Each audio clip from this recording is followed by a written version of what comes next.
Le vent soufflait sur les ruines de la cité d'Uruk. Des siècles de silence avaient enseveli ses secrets sous les sables brûlants de Mésopotamie. Mais ce jour-là, un archéologue au regard fiévreux, Elias Khoury, fit une découverte étrange. Une tablette d'argile à moitié brisée, gravée de symboles cunéiformes, accompagnée d'un fragment de texte qui fit frissonner jusqu'à son âme. On y lisait, et la larme d'Ishtar tomba, et le monde changea. Ce n'était pas une inscription ordinaire. C'était un appel. Une énigme. Elias, passionné de mythologie mésopotamienne, savait que chaque mot pouvait ouvrir la voie à un mythe oublié. Mais rien ne l'avait préparé à ce qu'il allait découvrir. L'écriture était ancienne, bien plus ancienne que toutes celles découvertes jusqu'ici, et le style trahissait une volonté de dissimulation.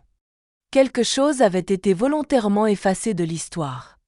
La tablette racontait une histoire interdite, effacée volontairement des archives d'Assurbanipal. Une légende que même les dieux auraient voulu effacer. Le récit d'une guerre divine, d'une déesse trahie, et d'un amour si puissant qu'il défiait l'ordre du monde. Ishtar, déesse de l'amour et de la guerre, sœur de la redoutable Ereshkigal, régnait sur Uruk avec fierté et fougue. Elle avait inspiré les poètes, conduit les armées, fait plier les rois et fait vibrer les cœurs. Mais ce que peu savaient, c'était que sous son éclat céleste se cachait une douleur ancienne. Un secret que même les étoiles n'osaient nommer. La légende débutait par un banquet, un soir d'équinoxe, dans le palais des dieux. Anu, le roi des cieux, avait convoqué tous les immortels pour célébrer l'harmonie céleste. Mais les apparences étaient trompeuses. Dans l'ombre, Enlil, dieu des tempêtes, complotait pour renverser l'ordre établi. Et au centre de ce complot se trouvait Ishtar. Pourquoi elle? Par jalousie, disait-on. Parce qu'elle avait refusé Enlil. Parce qu'elle possédait un pouvoir que lui-même craignait, celui d'aimer. Mais aussi celui de pardonner. Et dans ce royaume d'éternité, l'amour comme le pardon étaient perçus comme des faiblesses. Ce fut lors de cette nuit que tout bascula. Un vase sacré, censé contenir les larmes de la création, fut brisé. Et une unique larme en jaillit, chutant lentement du royaume des dieux vers la terre. Une larme née d'un chagrin divin. Celle d'Ishtar. Elle n'avait pas pleuré depuis la mort de Tammuz, son amant mortel, et cette larme portait en elle toute la douleur du ciel. Ce fragment de récit s'arrêtait là. Elias sentit son cœur s'emballer. Pourquoi cette larme était-elle si importante? Et surtout, que s'était-il passé après? Il leva les yeux vers l'horizon. La poussière d'Uruk semblait danser au rythme des échos du passé. Et dans ce silence ancestral, Elias sut qu'il devait aller plus loin. Qu'il devait reconstituer le récit. Retrouver les tablettes perdues. Comprendre pourquoi la déesse avait pleuré. Et ce que sa larme avait déclenché. Ce ne serait pas facile. Déjà, des rumeurs circulaient parmi les ouvriers du chantier. Certains disaient avoir vu une silhouette féminine apparaître au crépuscule, les yeux noyés de tristesse, posant la main sur les pierres anciennes comme pour les réveiller. D'autres parlaient de rêves étranges, hantés par des chants en langue oubliée. Elias, lui, notait tout. Car il savait que dans la mythologie, chaque symbole, chaque murmure, avait sa place. Elias passa la nuit à déchiffrer les symboles avec fébrilité, alternant entre excitation et crainte. Chaque mot dévoilait une couche de mystère supplémentaire. Il découvrit que le nom d'Ishtar était lié non seulement à l'amour et à la guerre, mais aussi à une force encore plus obscure, celle de la Renaissance. Dans un passage énigmatique, la tablette faisait mention d'un pont d'étoiles reliant le ciel et les enfers. Ce pont aurait été franchi une seule fois, par une divinité au cœur brisé. Était-ce une métaphore? Ou un souvenir d'un événement réel dans le panthéon mésopotamien? Ce détail fascinait Elias. Il savait que la mythologie ancienne utilisait les symboles comme langage, mais il avait aussi appris que derrière chaque symbole se cachait une vérité historique déformée par les siècles. Il ressentait que cette larme d'Ishtar n'était pas qu'un acte de tristesse divine. Elle avait été un acte de rupture. Un point de bascule dans l'histoire cosmique. Plus il lisait, plus les rêves étranges le hantaient. Il se voyait marcher dans un désert noir, sous un ciel violet, suivi par une silhouette voilée de lumière. Elle ne parlait pas. Elle le guidait. Et au réveil, il retrouvait des idées, des bribes de vers anciens qu'il n'avait jamais étudiées.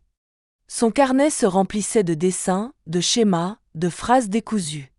Il commença à entendre des chants quand il fermait les yeux et à voir des scènes d'un autre monde lorsqu'il fixait trop longtemps les symboles. Était-ce la fatigue? Ou la tablette activait-elle quelque chose de plus profond en lui? Le chef de l'expédition voulut le suspendre, mais Elias refusa. Il sentait qu'il était au bord de quelque chose de grand. Une vérité oubliée par l'humanité. Quelque chose que même les dieux avaient tenté de dissimuler. Et alors que le soleil se levait sur Uruk, inondant les ruines d'or ancien, Elias fit un vœu silencieux. Il irait jusqu'au bout. Il suivrait cette larme divine où qu'elle le mène. Même si cela signifiait marcher jusqu'aux portes de l'enfer.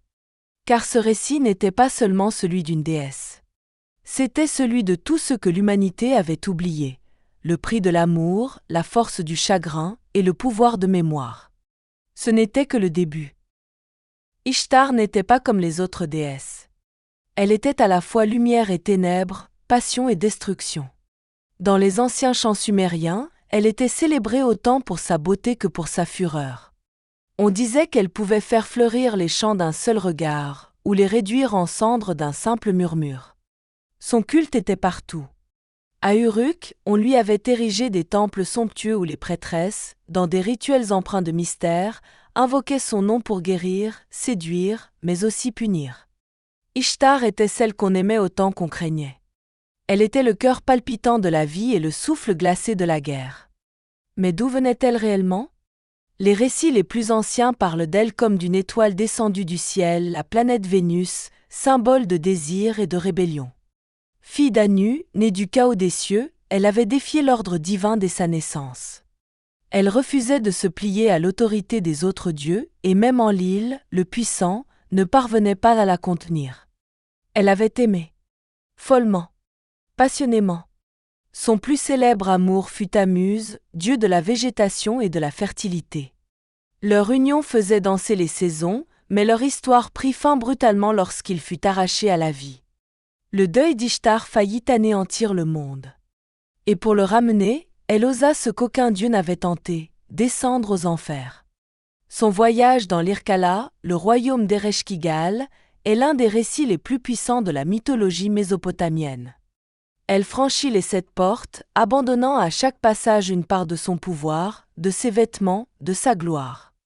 Nue, vulnérable, elle se présenta devant sa sœur, réclamant le retour de son bien-aimé. Mais Ereshkigal refusa. La confrontation entre les deux sœurs faillit provoquer une fracture irréversible entre les mondes.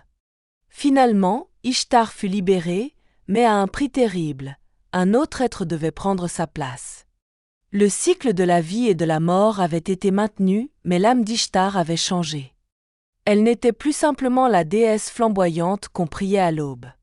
Elle était devenue quelque chose de plus complexe, une mémoire vivante du sacrifice. Et c'est là que commence le mystère de la larme. Car cette larme, tombée des cieux, n'était pas une simple goutte de tristesse. C'était peut-être ce qui restait de cette part d'humanité qu'elle avait perdue aux enfers. Une essence. Un fragment de lumière volée à la nuit. Et si cette larme possédait un pouvoir? Et si elle était la clé d'un équilibre oublié entre les royaumes? Elias, en lisant ces récits, comprenait de mieux en mieux la nature duale d'Ishtar. Elle incarnait la totalité des émotions humaines, poussées à l'extrême. Elle n'était ni bonne ni mauvaise. Elle était juste, complète, infiniment vivante. Dans un autre fragment de tablette, Elias découvrit une prière rare, récitée uniquement dans le sanctuaire secret du temple d'Uruk. Ô Ishtar, flamme des cieux, pleure pour nous comme tu as pleuré pour lui. Que ta larme devienne lumière et non destruction. Cette prière n'avait pas été récitée depuis des millénaires. Mais Elias la murmura, les yeux fermés, sentant au fond de lui que la suite de sa quête dépendrait de la compréhension de cette larme. Il consulta des archives anciennes, parfois fragmentaires, parfois à peine lisibles, et trouva d'autres histoires marginales, oubliées par le panthéon officiel. Des récits où Ishtar ne combattait pas seulement pour l'amour, mais pour l'équilibre entre les mondes. Certains disaient qu'elle avait été l'intermédiaire entre les vivants et les morts, que sans elle, les royaumes seraient disjoints et que la terre sombrerait dans un éternel hiver ou un feu sans fin. Une tablette abîmée parlait d'un rituel interdit, celui de la veille des 2 lunes, où Ishtar aurait dû sacrifier une part d'elle-même pour empêcher un effondrement cosmique. Ce sacrifice aurait été scellé par sa fameuse larme, conservée dans un vase céleste au sommet de l'arbre sacré Ulupu. Ce détail, nouveau pour Elias, l'obséda. Le temple du Ulupu n'était mentionné dans aucune carte moderne, mais des indices laissaient supposer qu'il se trouvait non loin des fondations d'Uruk. Et si ce vase existait réellement?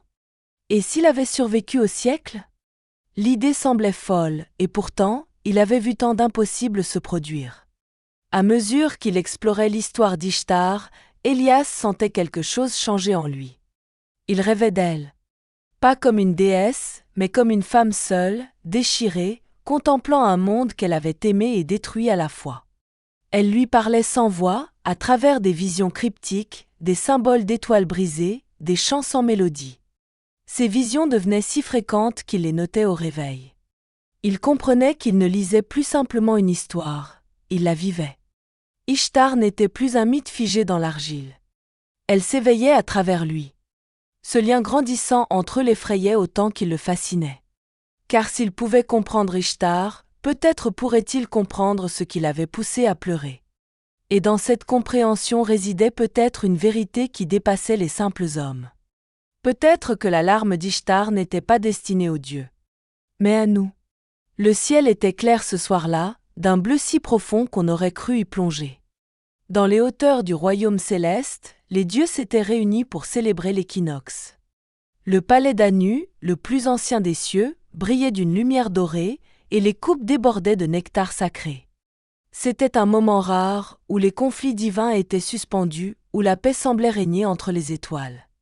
Tous étaient présents, Enlil, le tempétueux, Ea le sage, Shamash le juste, Ninursag la nourricière, et bien sûr, Ishtar. Majestueuse dans une robe tissée d'aurore, elle avançait sans peur, le regard défiant, la beauté mortelle.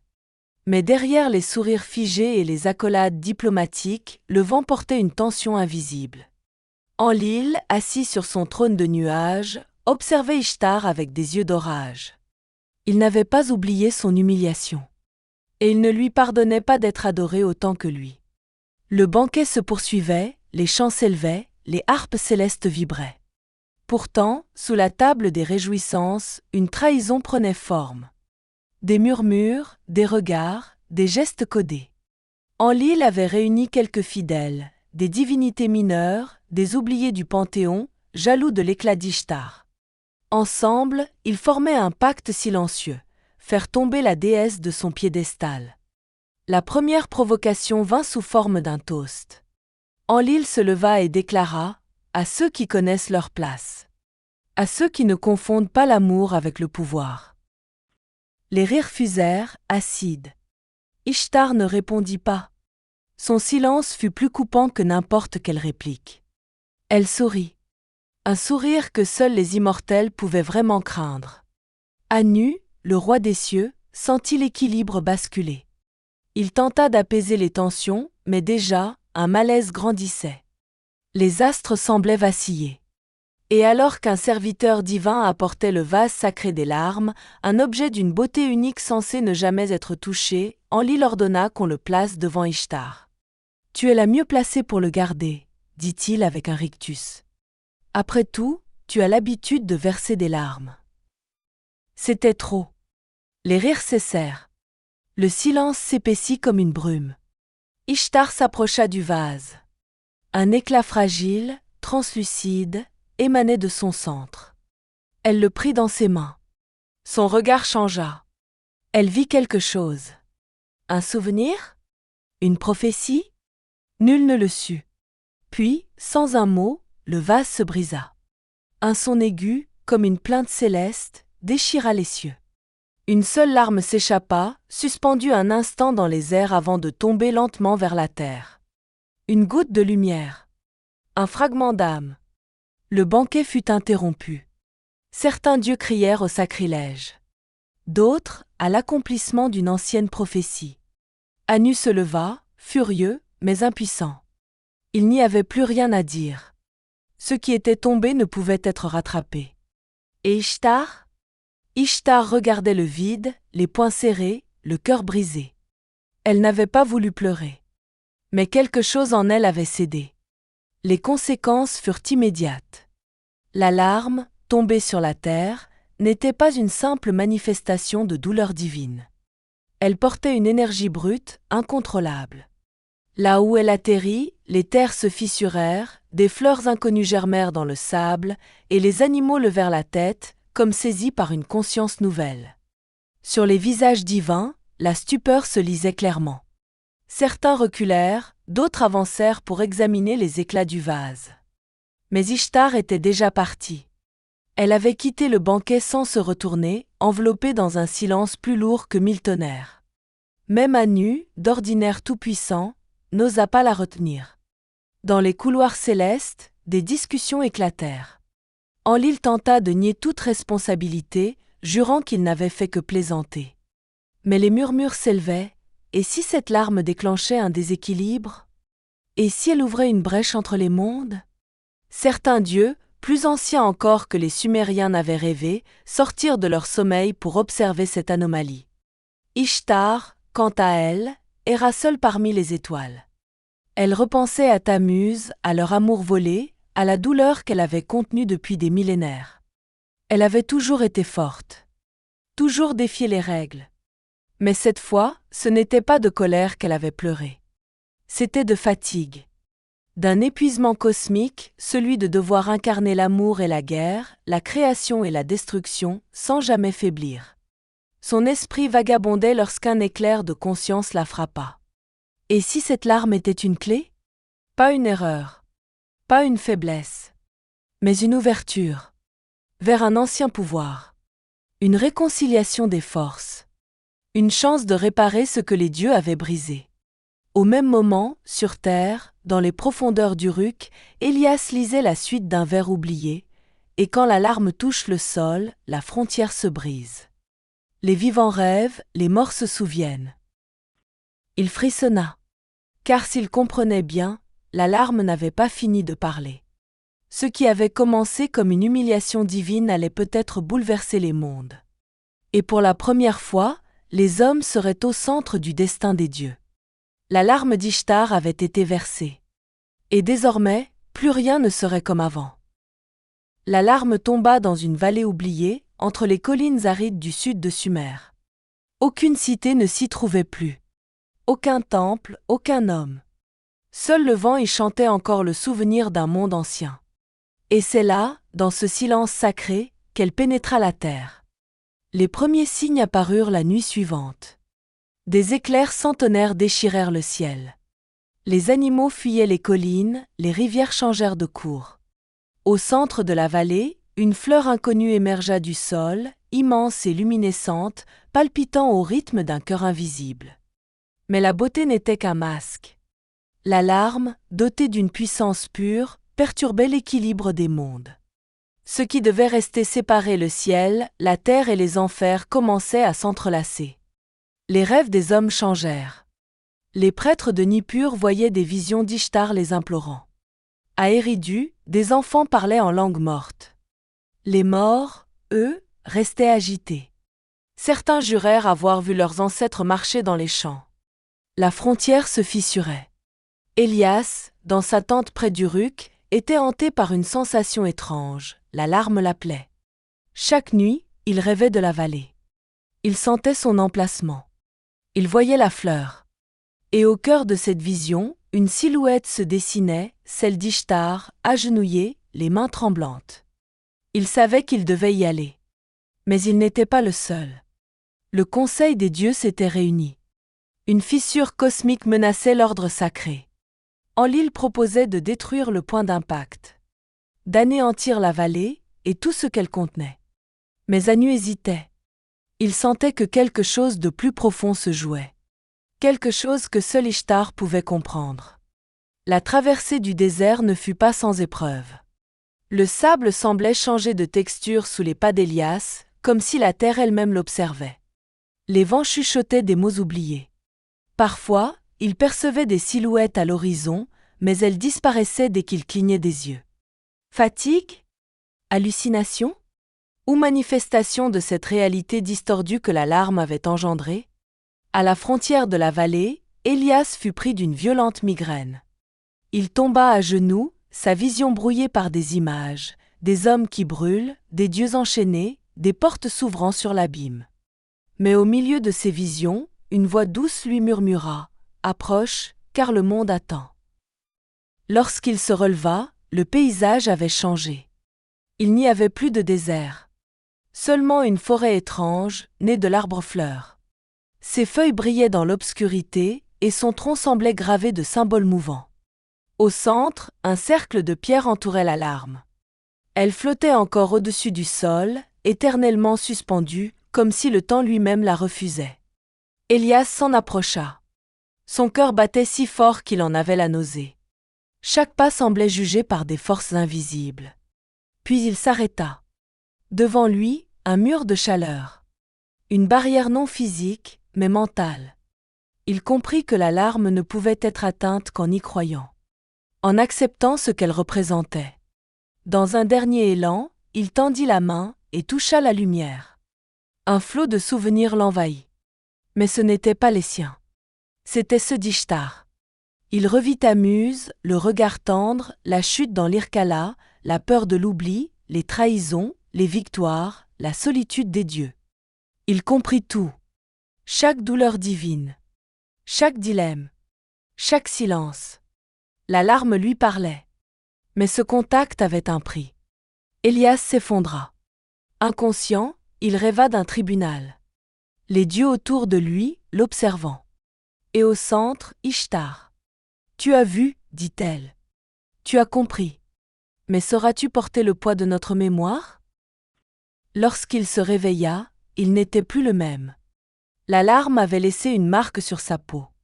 Et en lui, un écho. Un fragment d'Ishtar. La prophétie avait commencé. Et le monde n'allait pas tarder à le savoir. Très loin de la vallée maudite, dans la cité ancienne de Kish, un rêve éveilla Urzakir, roi et prêtre de la lignée sacrée. Depuis des générations, sa famille protégeait les secrets des astres. Mais cette nuit-là, ce ne furent ni les étoiles ni les dieux habituels qui lui parlèrent. C'était une voix plus ancienne. Une voix féminine, brûlante et douce à la fois. Celle d'Ishtar. Dans sa vision, il vit la larme tomber. Il vit la terre se fendre, les cieux vibrer, et un homme, un étranger, s'effondrer dans un cercle de lumière. Puis la voix dit « Le moment est venu. Rassemble les fragments. L'équilibre doit être restauré. » Au réveil, Urzakir n'hésita pas.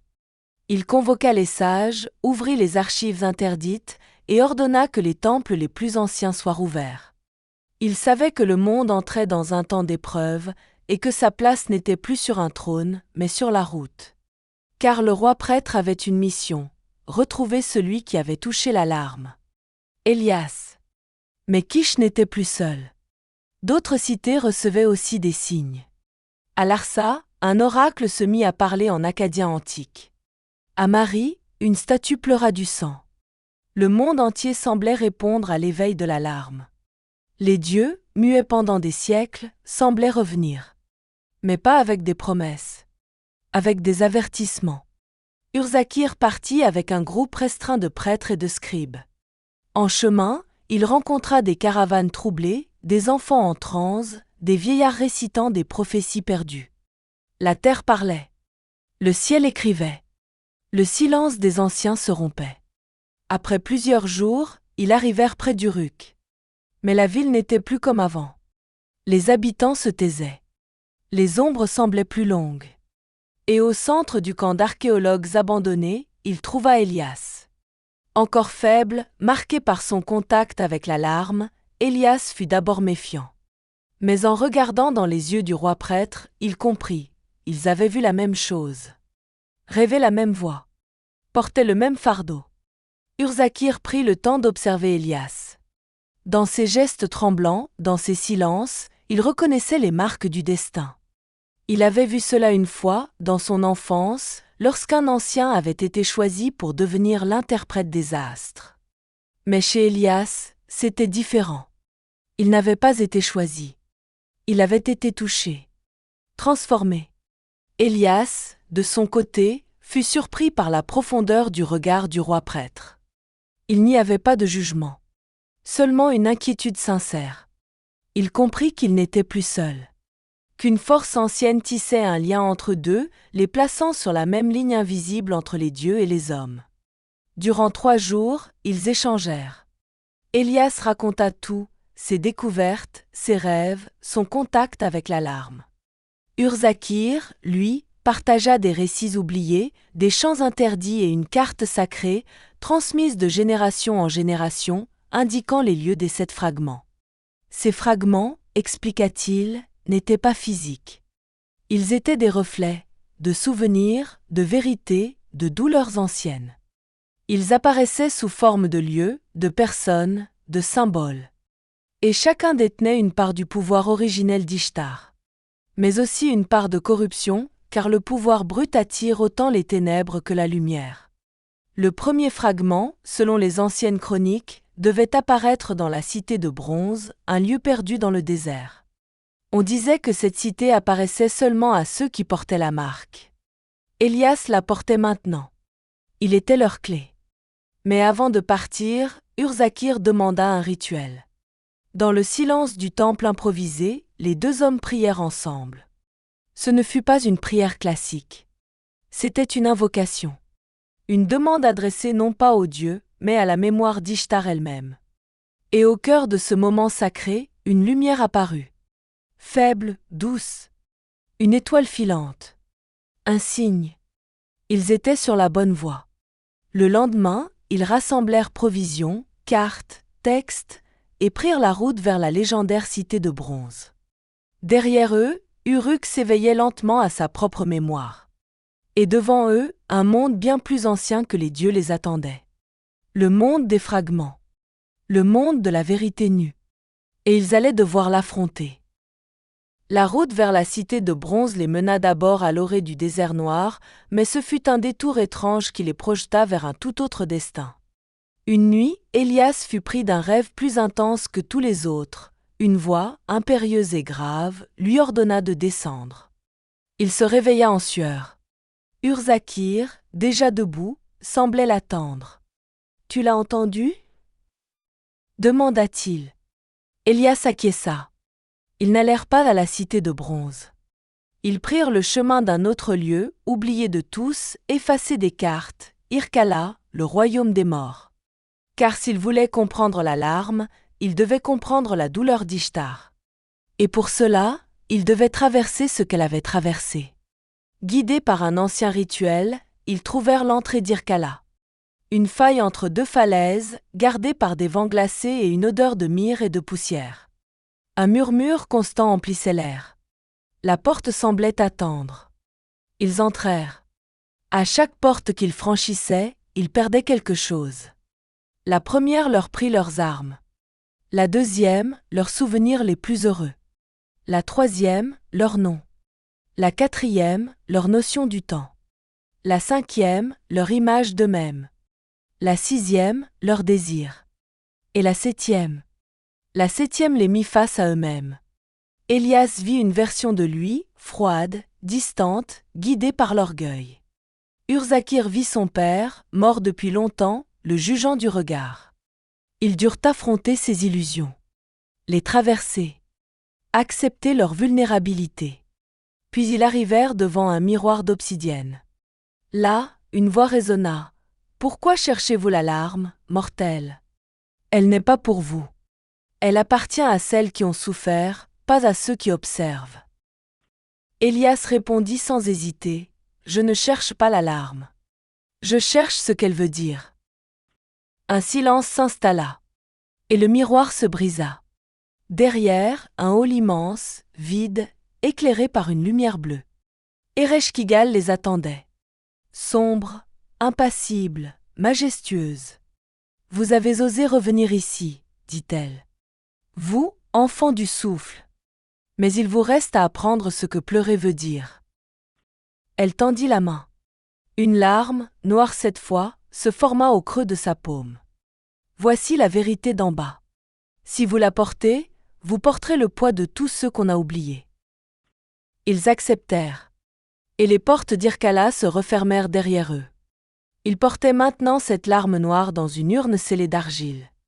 Mais le chemin du retour ne fut pas plus simple que celui de la descente. Irkala ne relâche pas ses visiteurs sans leur faire comprendre ce qu'ils doivent vraiment affronter. Sur le chemin inverse, ils n'étaient plus seuls.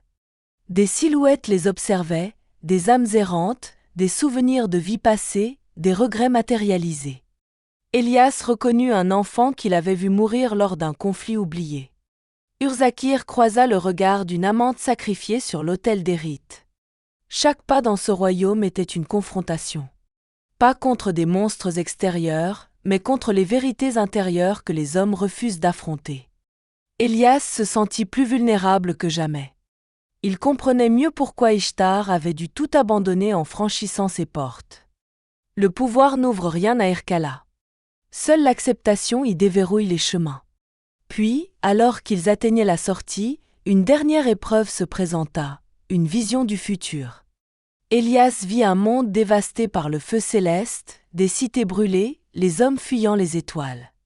Et dans ce chaos, une silhouette solitaire, portant la larme noire sur le front.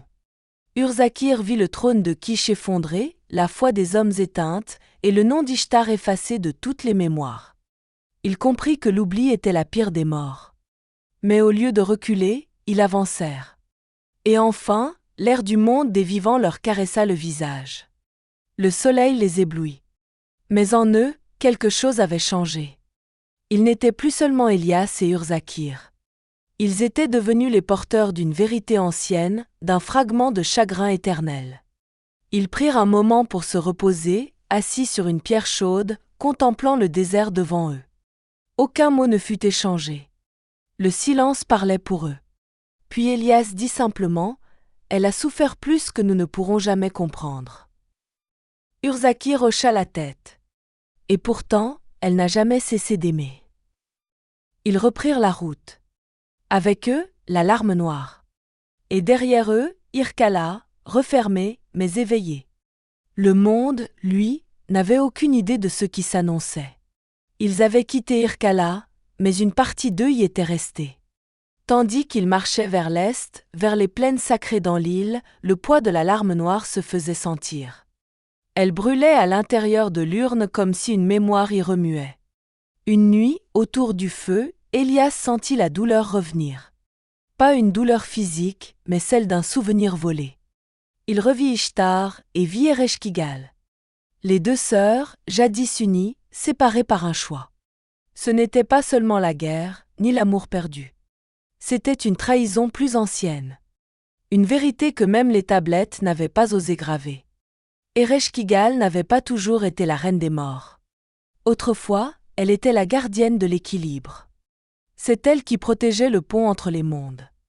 Mais lorsque les dieux décidèrent de diviser les royaumes, elle fut envoyée en bas, seule, abandonnée.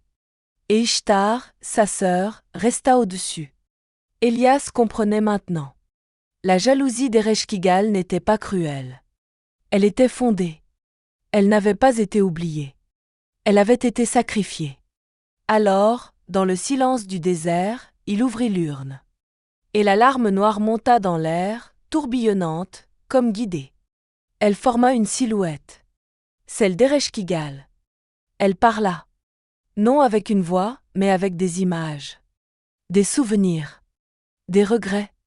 Elle leur montra la naissance du monde, la séparation des sœurs, la solitude d'en bas.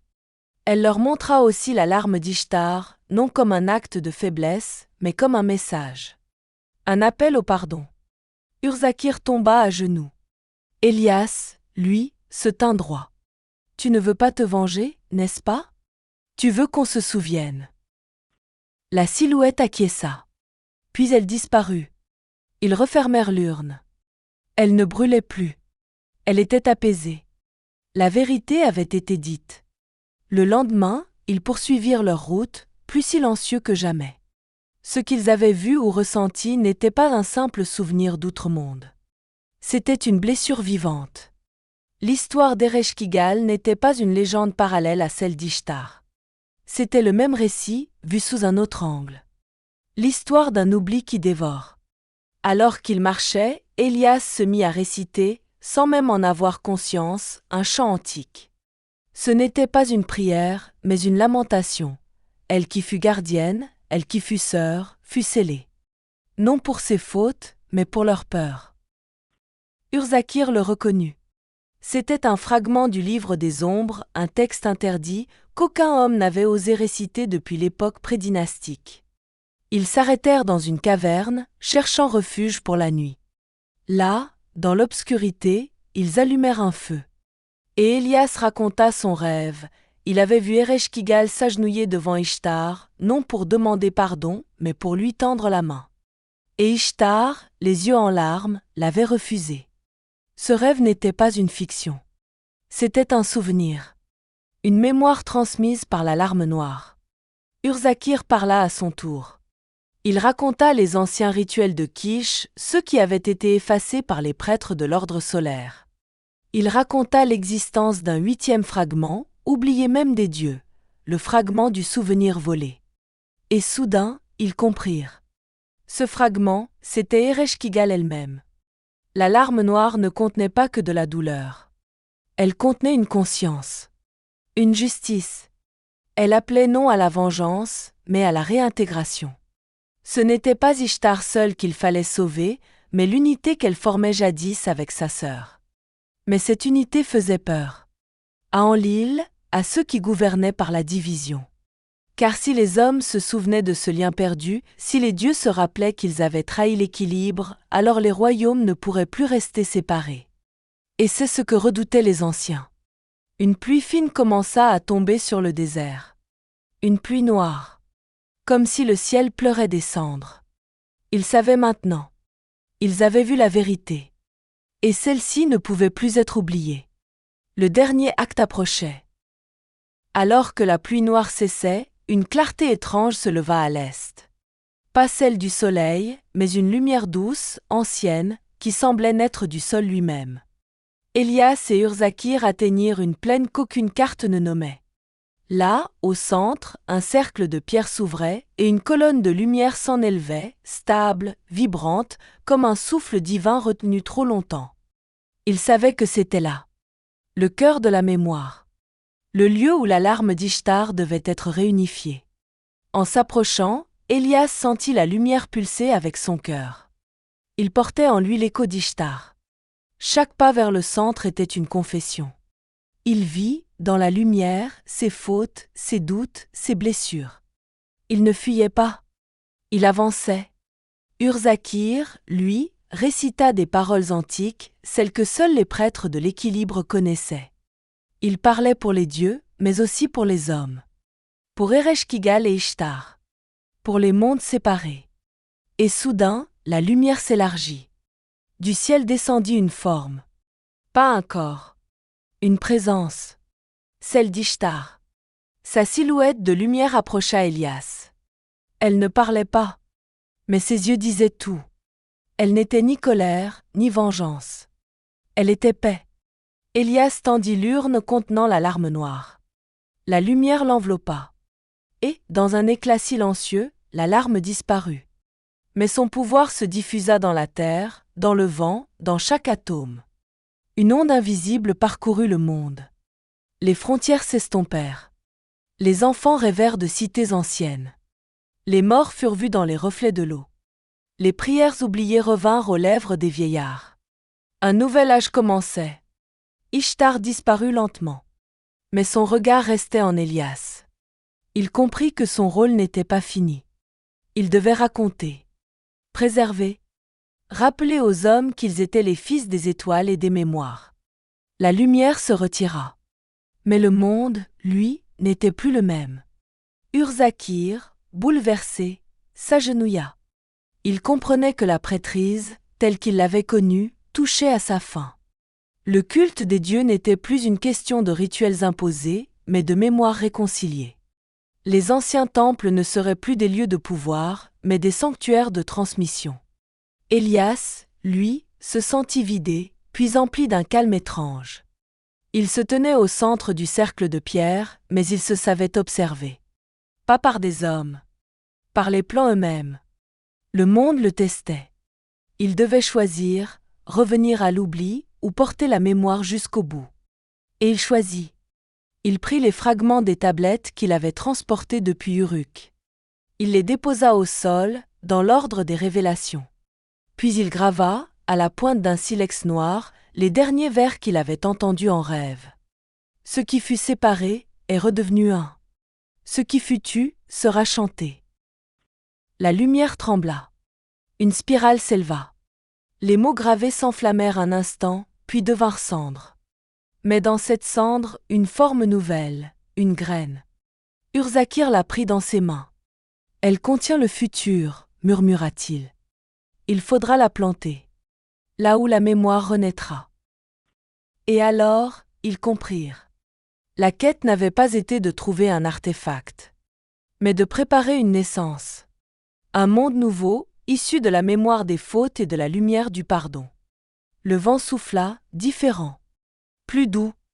Il portait des noms oubliés, des voix de femmes et d'hommes que l'histoire avait effacés. Des sœurs, des frères, des enfants. Un peuple ancien refaisait surface. Et alors que le soleil réel se leva enfin, les deux hommes se regardèrent. Ils avaient vu l'ombre, traverser la douleur, affronter les dieux. Et maintenant, ils allaient raconter. Ils restèrent là jusqu'à la nuit. La colonne de lumière avait disparu, mais quelque chose d'autre s'était installé, une sensation de présence dans chaque brin d'herbe, chaque souffle d'air. Le monde n'était pas devenu divin. Il était redevenu complet. Autour d'eux, la plaine semblait respirer. Les pierres vibrèrent doucement, comme si elles portaient maintenant une mémoire. Les animaux s'approchèrent sans crainte.